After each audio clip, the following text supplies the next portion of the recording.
You're listening to the Money Mike City Kitty Radio podcast. The Phoenix Mercury have been taken down. The bullies of the block, Brittany Griner, Deanna Taurasi, they were taken down today 88-82 by the Fever. And man, oh man, the Fever came together and got it done. They went off of their tenacity. And I'm going to tell you right now, Rookie of the Year, Caitlin Clark. I mean, if I had a boat going in there, MVP of the league, Caitlin Clark. There's no other player that's playing in the WNBA that could do what Caitlin Clark could do. Now, here's the deal that just really kind of threw it off. The Fever got the victory for the life of me. I've seen her do it before. She did it again, but at this time, the most Christy side. Why, oh, why would Christy Sides take Caitlin Clark out at the end of the game? That's a bad habit that needs to stop, okay, because you have her playing the entire game, and I do not see her getting abused defensively or anything like that. But when you go to the last five, you're saying you're putting the five best defenders in the game. Now, here's what you just did, Christy Sides. You just cost Caitlin Clark the record of all records. She would have been the first rookie to ever get a triple-double in the history of the WNBA. You know what that means? That means Cheryl Swoops didn't do it. Okay. Deanna Taurasi didn't do it. Brittany Griner didn't do it.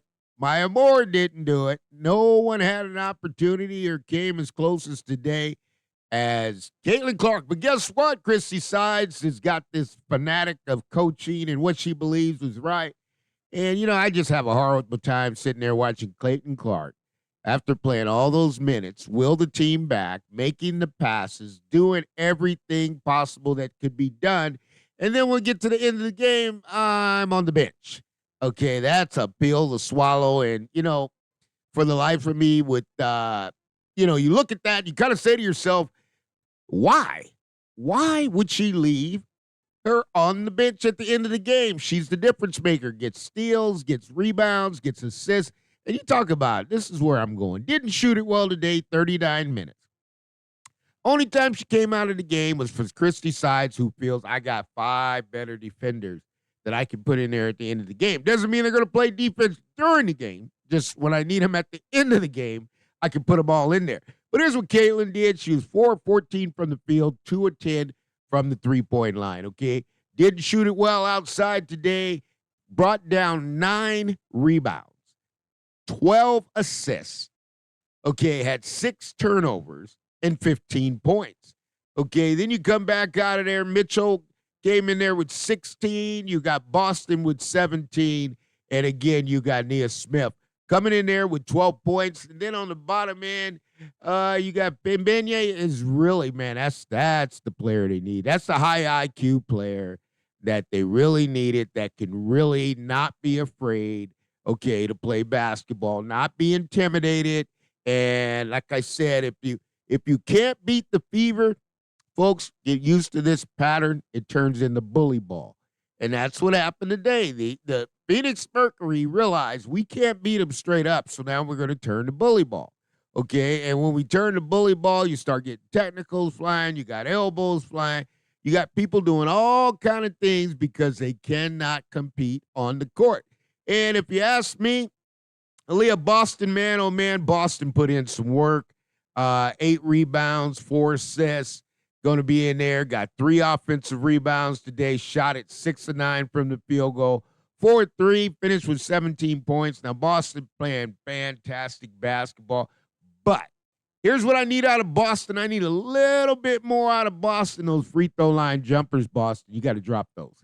Okay, you got to drop those because you just got, I mean, it looks like a big old Delta Ocean out there. There's so much room for Boston. Smith kind of came in there 6 for 9, 1 and 3 from the three-point line. Came in there with a 15 rebounds. 15 rebounds, okay? That's all you need is a little competition, hit the court, and Smith says, look, here, I'm going to go out and play. Finish with 12 points, 15 rebounds, okay? That's getting it done. Now, what did they do out there? The Fever, they shot it pretty good. They were 28 of 63, 44% from the field. They went 8 of 28, dropped down to 28% coming out of the three-point line, 77% from the free throw line. Now, Griner had 24. I mean, it's like having somebody 7'5" out there, but Griner's still grind. I think she slowed down quite a bit. I don't see the footwork and the movement I used to. And of course, she's probably just hasn't played, but been at getting back into the game. Taurasi finished with 19, 5 of 14, 2 of 10. Okay, from the 3-point line, came out of there 7-8 from the free throw line for a total of 19 points. And you got Nia Cloud. That was very interesting how they tried to go guard center, tried to go at it a couple different ways. However, finished 5 of 12, 2 or 4 from the 3-point line, 15 points, and contributors Cooper and Allen 9 and 7 respectively. They shot 39% from the field. They didn't get as good a look. Again, below the 3-point line, average 28%, 83% from the free throw line. So that was the activity of the game. But here's where I go with Caitlin Clark. Okay, and they want to talk about who's the rookie of the year. Well, it's not even close. It's not even close in my eye. And I tell you, Caitlin Clark is a 5-star player. And folks, what you're starting to see is what it looks like as a 5-star player. I mean, she's threading the needle with passes. She's looking at this thing. She's starting to come off her pin downs. She's starting to relocate. They could get super dangerous if Mitchell and Clark somehow connect. I'll give you 5, you give me 5, and they relocate together. That's a winning formula. Now, I like Wheeler because it was a hot mess. Okay, and here's Mitchell. And Mitchell's a very dynamic ball player. I don't know how they're going to figure this out. But Mitchell came in the game today and went one-on-one 4 or 5 times, and finally coach had to pull her and let her sit for a while. Okay, now, here's the deal with Mitchell. Mitchell kind of way she plays, it's like, okay, what are we going to get tonight? It's like, reminds me a little bit of Vinnie Johnson. You know, Vinnie Johnson come out, the microwave, he get hot. If he's hot, let him go. With Mitchell, if she gets hot, you got to let her go. But if she's cold, you might as well bring her on down because she was cold in the first.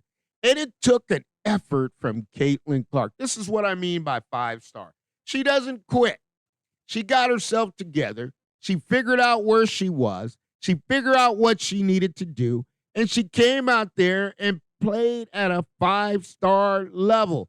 Folks, when you are getting 12, 13, 14, 15 assists, didn't shoot it very well, but didn't get determined and went out there and gave us a gallant effort. And when you get that kind of effort, you know what you want to do. You want to make sure that you actually acknowledge it. You say to yourself, hey, you know what? That's playing basketball, and that's playing basketball at the highest level. And when you get that, man, you just got to go ahead and say to yourself, you know what? We appreciate Caitlin Clark, and because Caitlin Clark is a 5-star player, we're going to give her a round of applause because, Caitlin, you deserve it. Okay? We ain't going to give that to you. We're going to give that to you because we understand what it takes to be a 5-star player. Folks, let me tell you what that means again. 5-star players, here's what they do. They pass, they shoot, they rebound, they steal, they create havoc, they understand the tempo of the game, and they understand what it takes to win a game. And you got 3 IQ players playing together, and I'm talking about Timmy's a beast. That I'm going to tell you, when she comes on the floor and I look at her and how she gets it in and how she goes and attacks about her business, and I saw something today that the Phoenix Mercury tried a slick move. They tried to go ahead and circle around her, do a team huddle, and leave her in there and start joking her around. Wheeler caught it, okay? But Timmy didn't even pay any attention to it. But by the time she came back and they thought that she was going to come in there and Nia Cloud was going to come in and push her around, she turned around and said, you don't know who you're messing with. That's the enforcer, will not be intimidated, okay? Went to work. The 3 post players, I salute you. You went to work today, and you gave us what we needed to have. And here's where it gets good for the post, folks. I'm going to tell you, any time that you're getting 12 points out of Smith, 17 out of Boston, and 10 out of Beignet, come on, man.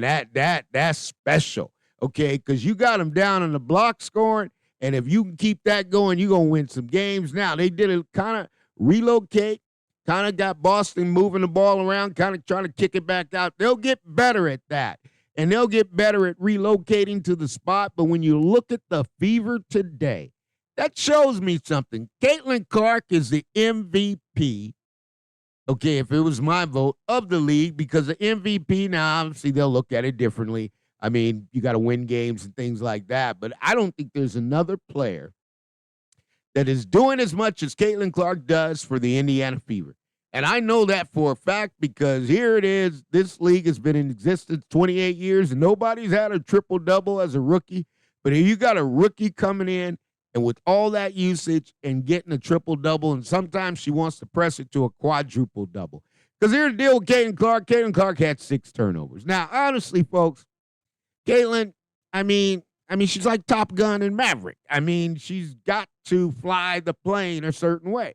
And I know they probably say, hey, you don't have to do this, you don't have that, but that's just her instinct. That's what she vibes off of. That's what she creates energy off of, is dropping those dimes, trying to flip them behind the back. I mean, she's trying to come out of this little cocoon, this little shell, okay, and turn into a butterfly and fly like an eagle soaring high, okay? Because those post players' hands, man, I don't know if you got them some Stickum. They might sell some special Stickum in Indiana, but man, oh man, they beat them. Okay, and like I said, when you beat them like that and you got an MVP coming in there as a rookie, and man, she is leading them no matter what, throwing that ball ahead, making sure they get it done, okay, and making sure that you come out with a victory on the road. Okay, that's something to say. You got a victory on the road. You earned that. And Caitlin Clark, MVP, Rookie of the Year, hands down. You could make any kind of argument you want. And man, oh man, we could have sealed the deal. I have no idea. But, Christy Sides is Christy Sides. So, you know what? I said, hey, I ain't even going to wait for the press conference today. I'm going to go ahead and do it because I know the question's going to come up. And you know what I have to do? I got to do a kind of a follow-up on that. Because I'm going to ask Chrissy Sides, well, are you aware that Kate Clark was 1 rebound away from a triple-double? Okay? 1 rebound away from a triple-double. No rookie has ever done that in the history of the WNBA. And there's been a tremendous amount of great players. So here's a question that I would ask. What's different from all the other players that are rookie? And Caitlin Clark. Folks, you never knew how good of a passer she was. You never knew how she could read the floor. You never knew how she could analyze and shoot the ball. You never knew that we saw logo 3, but now we haven't even seen her get hot for a game.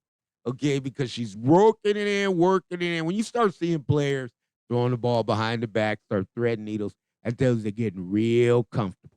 And when they get real comfortable, they're going to get this break in. She's going to get some work in. She's going to, like I said, a lot of PR work, but she's going to be back. And there's one thing I know about Caitlin Clark, okay? I could see it in her eyes. She's got a mean streak. She's got a photographic memory and all that bully ball. Like I said, she played in the Big Ten. See, that ain't going to bother her, but all that bully ball that y'all been trying to do, that's the only thing you're going to have left is some bully ball. Because, yeah, she's turning it over. Okay, there's no doubt about it, but those are not turnovers where you got mental lapses going on. I mean, she's been ripped. We call it cookies. She didn't have the cookies taken a couple times. But it is what it is because I can live with that as a coach when I look at all the other performance. You give me 15 points, okay? You come in there and give me 9 rebounds. You give me 12, 13 assists. Okay, you got to ask yourself, my. Okay, that's a full performance, and you get a comeback win, okay? You get a comeback win. You come out there after being down at halftime, and you push it to the limit to get it done. And that's what happens when you have Caitlin Clark. This is the Money Mike Syndicated Radio Podcast. We are powered up by Fanatics, and we saw nothing but good basketball. And we saw the bully ball too, but guess what? The bully ball didn't work. So we want to tell you this. We're going to get better and better. You're going to go higher and higher. I'm enjoying the WNBA. I'm seeing who's who can do what. I saw something today where, that was kind of good. The Phoenix Coast decides, hey, we'll just run a post. We'll run a guard on Boston. You don't know who Boston's playing good basketball. Boston's got in shape. You ain't going to have a chance to run a guard on Smith and Finmay. It ain't going to be a chance with her either because that's an enforcer. She's coming from overseas, and she ain't got no problem getting physical in the game of basketball. So the Fever got one that they shouldn't have gotten, but they did get it. Congratulations to the Indiana Fever. Congratulations to Christy Size. Woo! You can breathe, Christy. You can breathe. And we'll be here tuning right on back in. We'll see you soon. This is the Money Mike Syndicated Radio Podcast. All things are possible to those who believe. We're going to get better, and the Indiana Fever are getting better too. We'll see you soon.